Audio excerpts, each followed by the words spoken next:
আমি ইতোমধ্যে তোমাদেরকে লম্ব অভিক্ষেপ বা প্রজেকশনের ধারণাটি দিয়েছি, তবে আমি এটা বলিনি যে এটা একটা আবশ্যিকভাবে রৈখিক রূপান্তর বা লিনিয়ার ট্রান্সফরমেশন, এবং এটাও আমি তোমাকে বলিনি যে তোমার যদি একটা সাবস্পেস দেয়া থাকে তাহলে তুমি সেটা মানে প্রজেকশনটা কিভাবে বের করবে। তাহলে চলো দেখি আমরা সেটা নিয়ে কোনো কাজ করতে পারি কিনা। তাহলে আমার কাছে একটা সাবস্পেস ভি আছে। ভি হচ্ছে একটা সাবস্পেস, ভি হচ্ছে আর এন এর একটা সাবস্পেস। এখন ধরে নেই যে ভি এর কিছু বেসিস ভেক্টর আছে। তাহলে এটা হচ্ছে বেসিস ভেক্টর 1, পর হচ্ছে বেসিস ভেক্টর 2। এভাবে করে আমরা জানি না যে বি এর মাত্রা কত, তারপর আমরা ধরে নিচ্ছি যে এটা কে টি ভেক্টর আছে, তাহলে বেসিস ভেক্টর কে। তাহলে এরা হচ্ছে ভি এর বেসিস, বেসিস ভি এর জন্য। তাহলে আচ্ছা না দাঁড়াও, এটা তো ভি ভেক্টর না, এটা একটু মুছে ঠিক করে লিখি। এটা হচ্ছে ভি সাবস্পেস। এই যে এরা বেসিস, এর মানে কি? এর মানে হচ্ছে যে আমার কাছে যদি যে কোনো ভেক্টর, ধরো যে কোনো ভেক্টর এ থাকে যেটা আমাদের সাবস্পেস ভি এর সদস্য, তাহলে সে এ কে আমরা এই ভেক্টরগুলো রৈখিক সংযুক্তি বা লিনিয়ার কম্বিনেশনের মাধ্যমে প্রকাশ করতে পারবো। তাহলে আমরা এটাকে এভাবে লিখতে পারি, y1 গুণ b1, তারপর যোগ y2 গুণ b2, এভাবে করে পুরো yk গুণ bk পর্যন্ত। এটাই হচ্ছে সাবস্পেসের সংজ্ঞা। এরা হচ্ছে ভি এর ব্যাপ্তি বা এরা ভি কে স্প্যান করে, এবং এদের যে কোনো লিনিয়ার কম্বিনেশনের মাধ্যমে আমরা এর মাঝে অবস্থিত যে কোনো ভেক্টরকে প্রকাশ করতে পারি। এখন আমি যদি এমন যে কোনো একটা ম্যাট্রিক্স এ গঠন করি, যে কোনো একটা ম্যাট্রিক্স এ যেটা হচ্ছে একটা n বাই কে ম্যাট্রিক্স, যার কলামগুলো হচ্ছে আমাদের সাবস্পেস ভি এর বেসিস ভেক্টরগুলো, তাহলে এটা দেখতে এরকম হবে। এর প্রথম কলাম হবে আমার প্রথম বেসিস ভেক্টর b1, দ্বিতীয় কলাম হবে দ্বিতীয় বেসিস ভেক্টর b2, এভাবে করে যেতে থাকবো। আমার কে তম কলামটি হবে কে তম বেসিস ভেক্টর bk। আচ্ছা আমি দাঁড়াও, আমার ব্র্যাকেটটাকে আমি ঠিক রং দিয়ে করে নেই, যে রং দিয়ে ব্র্যাকেটটা শুরু করেছি সেই রং দিয়ে শেষ করি। এখন এই প্রত্যেকটা কলামের কিন্তু এনটি উপাদান থাকবে কেন, বা এনটি সারি থাকবে কেন? কারণ এরা কিন্তু আর এন এর সদস্য, যে ভি সাবস্পেসটি আর এন এর সদস্য, সুতরাং এদের এনটি করে উপাদান থাকবে। এখন এখানে এটা বলা যে এই বেসিস ভেক্টরের লিনিয়ার কম্বিনেশনের মাধ্যমে, বিভিন্ন লিনিয়ার কম্বিনেশনের মাধ্যমে একে প্রকাশ করা যায়। এটা বলা মূলত এটাই বোঝায় যে আমরা যদি এখানে, আমি এখানে লিখে দিচ্ছি, এ হচ্ছে আমাদের সাবস্পেস ভি এর সদস্য, এ হচ্ছে সাবস্পেস ভি এর সদস্য, তাহলে আমরা একে আমরা এভাবে প্রকাশ করতে পারি যে আমাদের ম্যাট্রিক্স এ এর সাথে যে কোনো একটা ভেক্টরের গুণফল আকারে, ম্যাট্রিক্স এ এর সাথে, আমাদের ম্যাট্রিক্স এ বড় হাতের এ এর সাথে যে কোনো একটা ভেক্টর ওয়াই এর গুণফল আকারে, এবং এটা সমান হচ্ছে এ, এবং এটা প্রযোজ্য হবে, এটা প্রযোজ্য হবে সে সকল ওয়াই এর ক্ষেত্রে যারা আর কে এর সদস্য।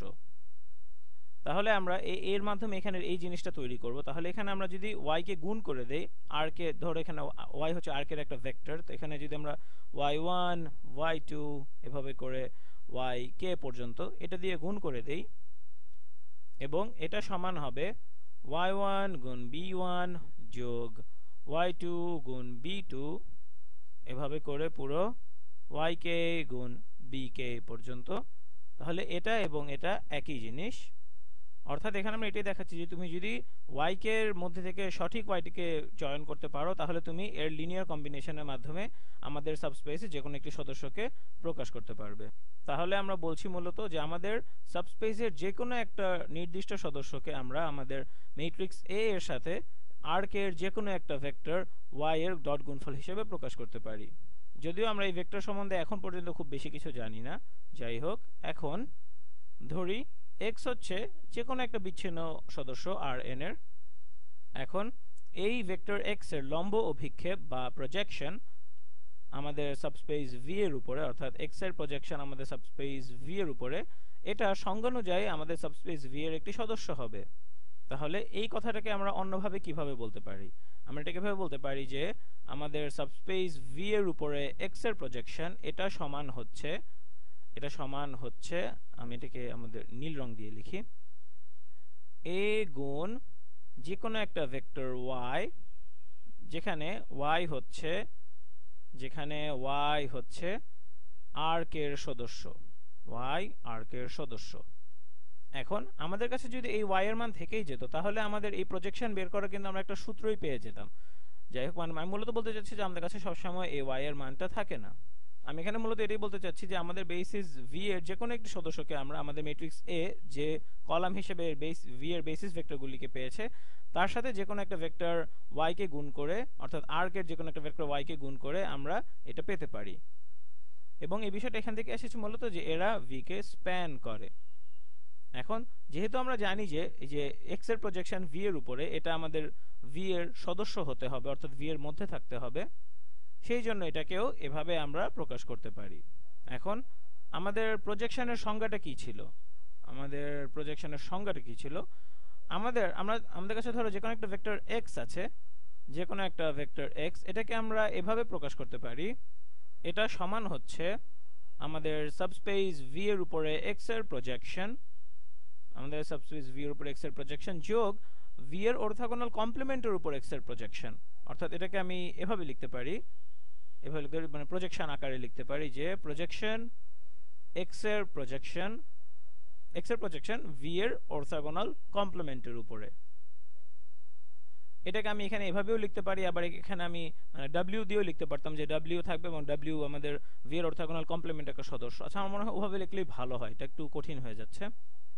তাহলে যোগ হচ্ছে ডাব্লিউ, যেখানে ডাব্লিউ হচ্ছে একটা অনন্য সদস্য, ডাব্লিউ হচ্ছে আমাদের ভি এর অর্থোগোনাল কমপ্লিমেন্টের একটি অনন্য বা ইউনিক সদস্য। অথবা এই জিনিসটাকে তুমি এভাবেও লিখতে পারো, অর্থাৎ তুমি উভয় পক্ষ থেকে যে প্রজেকশন এক্স এর প্রজেকশন ভি এর উপর, এটাকে যদি বিয়োগ করে দাও তাহলে তুমি পাও এক্স বিয়োগ এক্স এর প্রজেকশন ভি এর উপরে সমান হচ্ছে ডাব্লিউ। এটাকে আমরা এভাবেও বলতে পারি যে এই জিনিসটা এটা ভি এর অর্থোগোনাল কমপ্লিমেন্টের একটি সদস্য হবে। এখন প্রশ্ন হলো যে ভি এর লম্ব পরিপূরক বা ভি এর অর্থোগোনাল কমপ্লিমেন্টে কি? আমরা যদি উপরে এখানে যাই, আমাদের ম্যাট্রিক্সে ফিরে যাই, এ এখানে সকল বেসিস ভেক্টরকে তার কলাম ভেক্টর হিসেবে পেয়েছে। সুতরাং আমরা বলতে পারি যে এর কলাম স্পেস সমান হচ্ছে আমার সাবস্পেস ভি। মানে আমরা দেখতে পাচ্ছি যে এর কলাম ভেক্টরগুলি হচ্ছে এটা, সুতরাং এটা এর স্প্যান হবে এই ভি, অর্থাৎ এটা সমান হবে আমাদের কলাম স্পেস সমান হবে আমাদের বেসিস ভি। এখন প্রশ্ন হলো ভি এর অর্থোগোনাল কমপ্লিমেন্ট কি? ভি এর অর্থোগোনাল কমপ্লিমেন্ট সমান হচ্ছে আমার কলাম স্পেসের অর্থোগোনাল কমপ্লিমেন্ট,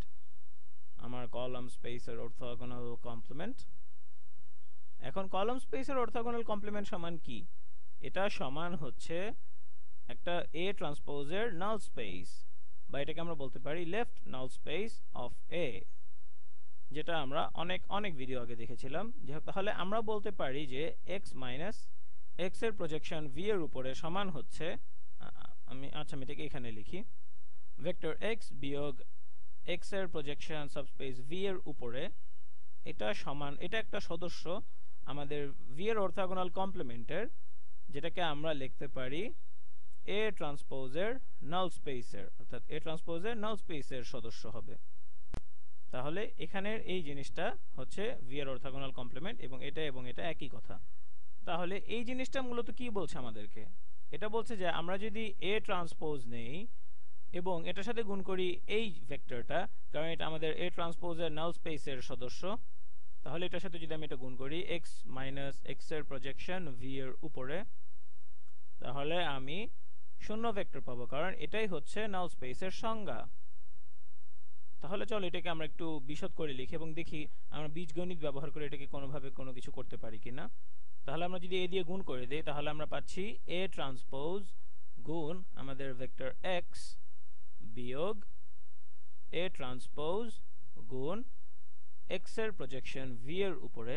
আচ্ছা দাঁড়াও, এটাকে এভাবে না লিখে, বারবার এই কথাটা না লিখে এটাকে আমরা এভাবে লিখতে পারি। আমরা ভিডিও শুরুতে যে কথাটা বলেছিলাম যে আমরা এই যে ভি এর উপর এক্স এর প্রজেকশন, এটাকে আমরা এভাবে লিখতে পারি যে কোনো একটা ম্যাট্রিক্স এ গুণ আমাদের যে কোনো একটা ভেক্টর ওয়াই, যেটা দিয়ে আমরা ভিডিও শুরু করেছিলাম। তাহলে সেভাবে লিখি জিনিসটাকে, তাহলে আমাদের কাজটা অনেক সহজ হয়ে যাবে। তাহলে আমরা এখানে পাচ্ছি এ ট্রান্সপোজ গুণ এক্স বিয়োগ এই প্রজেকশন এক্স এর প্রজেকশন ভি এর উপরে, যেটাকে আমরা এভাবে লিখতে পারি যে কোনো ম্যাট্রিক্স এ গুণ আমাদের ভেক্টর ওয়াই।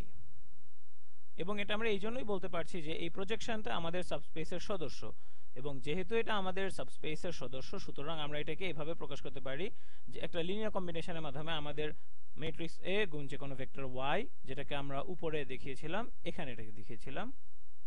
তাহলে আমরা এই প্রজেকশন এক্স ভি এর উপর এটা না লিখে আমরা এখানে শুধু লিখতে পারি যে কোনো একটা ম্যাট্রিক্স এ গুণ আমাদের ভেক্টর ওয়াই। তাহলে এই জিনিসটা এবং এই জিনিসটা একই জিনিস, এবং এটা হচ্ছে ভি এর সদস্য, সুতরাং আমরা এভাবে লিখতে পারি, এবং এই পুরো জিনিসটা সমান হবে 0। এখন আমরা যদি সমীকরণের উভয় পক্ষে এই জিনিসটা যোগ করে দিই তাহলে আমরা কি পাই? আমরা পাই এ ট্রান্সপোজ এক্স সমান হচ্ছে এ ট্রান্সপোজ গুণ এ ওয়াই, এ ট্রান্সপোজ গুণ এ ওয়াই। এখন এটা কিন্তু মজার ব্যাপার, মানে লক্ষ্য করো, আমরা যখন শুরু করেছিলাম আমরা কি বলেছিলাম? আমরা বলেছিলাম যে এক্স এর প্রজেকশন ভি এর উপরে এটা সমান হচ্ছে যে কোনো ম্যাট্রিক্স গুণ এ গুণ ভেক্টর ওয়াই, যে কোনো একটা ওয়াই যেটা কিনা আর কে এর সদস্য। এবং আমরা বলেছিলাম যে আমাদের যদি ওয়াই এর মান জানা থাকতো তাহলে আমরা এই প্রজেকশনের এই জিনিসটা খুব সহজেই বের করে ফেলতাম, এবং এটা তখন সংজ্ঞায়িত হতো, তখন আমরা খুব সহজে এটা হিসাব করতে পারতাম। এখন প্রশ্ন হলো আমরা কি এখান থেকে ওয়াই এর সমাধান বের করতে পারবো কিনা? আমরা পারবো যদি আমরা এই ম্যাট্রিক্সটার ইনভার্স নিতে পারি, এবং এই ম্যাট্রিক্সটি যদি ইনভার্টেবল হয় তাহলে আমরা এটাকে ইনভার্স করে এটা উভয় পক্ষে গুণ করে দিব, এবং তখন আমরা ওয়াই এর জন্য সমাধান বের করতে পারবো। এখন তোমার যদি মনে থাকে যে আমি খুব সম্ভবত 3টা ভিডিও আগে আমি দেখিয়েছিলাম যে তোমার যদি কোনো ম্যাট্রিক্স এ থাকে এমন ভাবে যে তোমার ম্যাট্রিক্স এ এর কলামগুলি লিনিয়ারলি ইন্ডিপেন্ডেন্ট, তাহলে আমরা সব সময় এ ট্রান্সপোজ এ এই জিনিসটাকে ইনভার্স করতে পারবো, অর্থাৎ এ ট্রান্সপোজ এ সব সময় ইনভার্টেবল হবে। এবং আমি এই ভিডিওটা মূলত করেছিলাম এই কাজটা করার জন্য। তাহলে এখন প্রশ্ন হলো আমাদের ম্যাট্রিক্স এর কি অবস্থা? চলো আমরা দেখি। আমাদের ম্যাট্রিক্স এর কলামগুলো হচ্ছে যেটা একটা বেসিস গঠন করে, এবং সংজ্ঞা অনুযায়ী আমরা জানি যে বেসিস ভেক্টরগুলো লিনিয়ারলি ইন্ডিপেন্ডেন্ট হয়। এখন যেহেতু আমাদের ম্যাট্রিক্স এ কলামগুলি লিনিয়ারলি ইন্ডিপেন্ডেন্ট, এবং আমি যা বলি তুমি যদি সেটা বিশ্বাস করে থাকো এবং আগের ভিডিওটি দেখে থাকো তাহলে তুমি মানবে যে আমাদের ম্যাট্রিক্স এ ট্রান্সপোজ এ এটাকে আমরা ইনভার্স করতে পারবো। তাহলে চলো এ ট্রান্সপোজ এর ইনভার্স নিয়ে এবং উভয় পক্ষে গুণ করে দেই। তাহলে এ ট্রান্সপোজ এ ইনভার্স, এবং আমরা জানি এই জিনিসটার অস্তিত্ব আছে কেন? কারণ ম্যাট্রিক্স এ এর কলামগুলি লিনিয়ারলি ইন্ডিপেন্ডেন্ট। এবং এই পাশের উপাদানগুলো লিখে ফেলি, এ ট্রান্সপোজ এক্স এটার সাথে এটা গুণ করব সমান হবে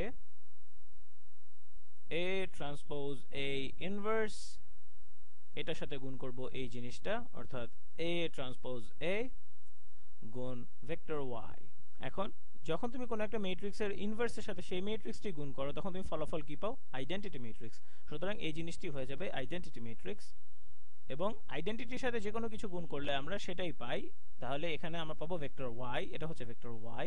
তাহলে আমরা এখানে লিখতে পারি ওয়াই সমান এখানের এই জিনিসটি, অর্থাৎ এ ট্রান্সপোজ এ ইনভার্স, যেটা অবশ্যই যার অস্তিত্ব আছে, গুণ এ ট্রান্সপোজ গুণ এক্স। এখন আমরা বলেছিলাম যে ভি এর উপর এক্স এর প্রজেকশন হবে এ গুণ যে কোনো একটা ভেক্টর ওয়াই, এবং আমরা এখানে ওয়াই এর জন্য সমাধান করেছি আমাদের প্রজেকশনের সংজ্ঞা থেকে।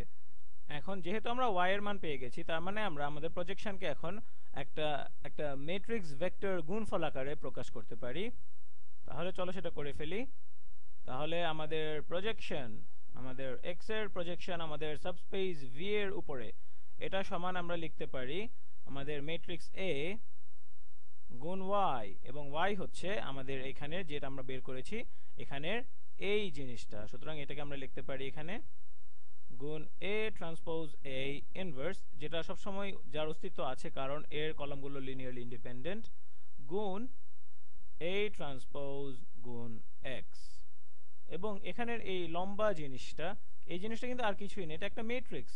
এটা যে কোনো একটা ম্যাট্রিক্স, যে কোনো একটা সাবস্পেসের যার বেসিস আছে। তাহলে আমরা আমাদের প্রজেকশনকে আমরা এভাবে একটা ম্যাট্রিক্স ভেক্টর গুণফল আকারে প্রকাশ করতে পারলাম।